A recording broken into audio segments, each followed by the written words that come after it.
Well, welcome back to the Rantin Review Pro Wrestling. And yes, Ken, this crazy weekend of wrestling, a lot of stuff happened.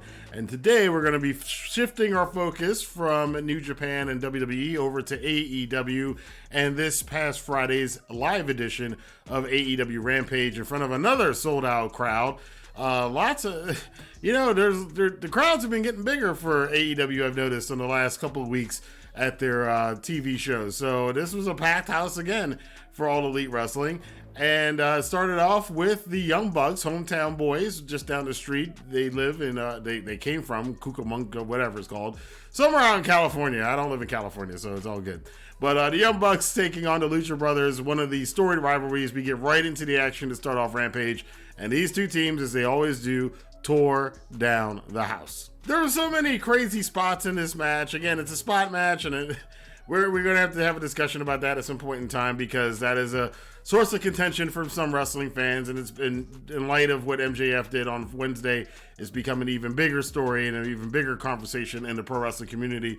But for what it was, which is a spot match, this was an excellent spot match. And as I always say, I don't care how you perform wrestling, because there's many different styles, as long as you do it well. And this was spot fest wrestling done well. At one point, Phoenix is on the shoulders of Pentagon, going to superplex, I believe it was Matt. Yes, it was Matt Jackson off the top rope while he was on Penta's shoulders. That gets broken up. Nick Jackson hops onto the top rope, hits Phoenix with a drop kick that sends Phoenix backwards, that then sends Penta into a poison rana. You can't even describe the stuff that they did, because half of the stuff was so crazy. There was so many spots. There was so many great near falls in this match. This is another potential, I wouldn't quite say match of the year contender, because there was nothing really going into the match. But as far as performance is concerned, it's one of the best performed tag team matches of this year. Absolutely. The Young Bucks did pick up the win in the end after Matt Jackson pulled off Penta's mask, which again, in Mexico is a disqualification. In the United States it is not, and the Bucks took advantage of that to pin Phoenix and win the match with the Hardy Boys and the AEW Tag Team Champions Luchasaurus and Jungle Boy watching on in the crowd. We then went on to Hobbs and Absolute Ricky Starks. This thing he does is actually starting to get over. I noticed the crowd, it was a good chunk of the crowd that popped for it when he did it, and I think that's just going to increase as weeks go on, that people are starting to finally pop for his little hand thing.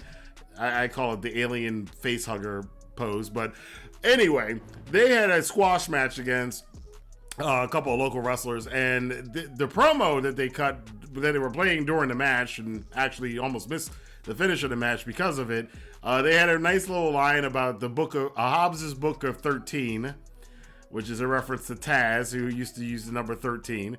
And it says something about just another victim, which was his catchphrase in WWE. So Taz popped for it. I don't know if he knew that they were going to say that, but he popped for it. It was pretty cool. And then from there, we went on to Athena taking on Kiera Hogan. And Kiera Hogan, of course, is one of the baddies, which is Jade Cargill's little faction in AEW. It was Jade's birthday as well. They sat by ringside and watched a fairly competitive match between Kiera Hogan and Athena. Now, Kiera Hogan still seems a little green. I don't want to say she's green, but there was some rushing going on, you could tell in the match. But that's the great thing about having an experienced wrestler like Athena. She knew when to slow it down a little bit. She knew how to pace it out a little bit. And Athena, of course, gets the win. That her finisher is still just an amazing. I don't know how she doesn't break a hip doing that thing as many years as she's been doing it. But Athena picks up the win over Kiera Hogan, invites Jade to come into the ring, and for the first time in AEW, you see Jade, when she was watching the finish of the match, she was like pounding her leg. Like, you got the sense that she was a little nervous now, seeing Athena in person. Like, yeah, that finisher could. That could do it. Yeah, that could end the streak. So this is probably the best, as far as anticipation, feud that Jade Cargill has had in AEW. So let's see where this goes. There's a big story about the show. CM Punk comes down to the ring. He makes the announcement that he is injured. He has multiple injuries. He's going to need surgery. His foot's broken. His left foot's broken. And we all kind of got a hint from that after the pay-per-view last weekend. And then seeing him coming out on AEW Dynamite and not being able to do certain moves. He tried to hop on the top rope on that leg and it gave out on that foot and it gave out on him. It gave out on him quite a few times. He hurt himself pretty badly, apparently. He's got a broken foot and needs surgery. So he'll be going away for a while, and he was almost in tears while he wanted to relinquish the championship because he didn't want to hold the company hostage. But of course, this is AEW, and AEW does something unique. They handle it more like it's handled in the UFC or mixed martial arts places, where if a champion is injured and can't defend the title, the champion's still the champion until they come back, and we'll crown an interim champion. And then later on, the interim champion will have to face the original champion when they come back. Now, a lot of people in the wrestling world have problems with this, and some people don't. I actually tend to like it. I like the fact that it's handled like it's handled in other actual combat sports. And most combat sports, boxing, mixed martial arts, they have interim champions, and then there's the champion versus champion match, which is always event. It's a money-making show. First off, you get the intrigue about who's going to be the interim champion, and then you get the intrigue of seeing that champion eventually face the person who was already the champion to decide who the real undisputed champion is. So I like those scenarios. And the one big thing it's done is made Forbidden Door far more interesting for non-New Japan AEW fans. One of the concerns going into Forbidden Door was the fact that, there are a lot of AEW fans that don't know much about New Japan. Some of them don't give a crap about New Japan. And are they going to buy the Forbidden Door pay-per-view if it's just New Japan guys versus AEW guys? Well, this definitely adds an entirely new layer to the Forbidden Door pay-per-view, because as they announced on this night later on during the main event, that on Wednesday coming up at Dynamite, there's going to be a Battle Royal to start the show. The winner of the Battle Royal will then take on the number one contender and the number one ranking in AEW right now, Jon Moxley, and in the main event. And whoever wins that match will go on to the Forbidden Door to wrestle for the AEW Interim World Champion. Now, who they will be wrestling will be a wrestler from New Japan. Now, here's where the Pro Wrestling Multiverse gets very interesting, because over in New Japan next weekend, they're going to have a match at their big Dominion show between Hiroshi Tanahashi and Hirooki Goto, who were two straight up big names in New Japan. Hirooki Goto, is, for those of you who are not familiar with New Japan, Hirooki Goto does tend to be kind of the guy that just can't win the big one. That's kind of his gimmick, unfortunately. He's a serious wrestler, but he just never got past that level. But he's getting a chance here against Tanahashi, the ace of New Japan, at Dominion, and that match will determine who faces the AEW wrestler at the Forbidden Door. So now Forbidden Door is taking on an entirely new importance as far as the wrestling world. And I think it was kind of a gift.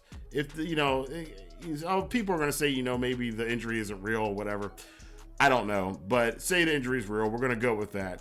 This was kind of a gift given to them of having something on the show, this Forbidden Door show, that now, even if you're not really that interested in AEW versus New Japan, you do want to see who the next AEW World Champion is going to be. So now you have an investment as an AEW fan who might not watch New Japan to watch this pay-per-view.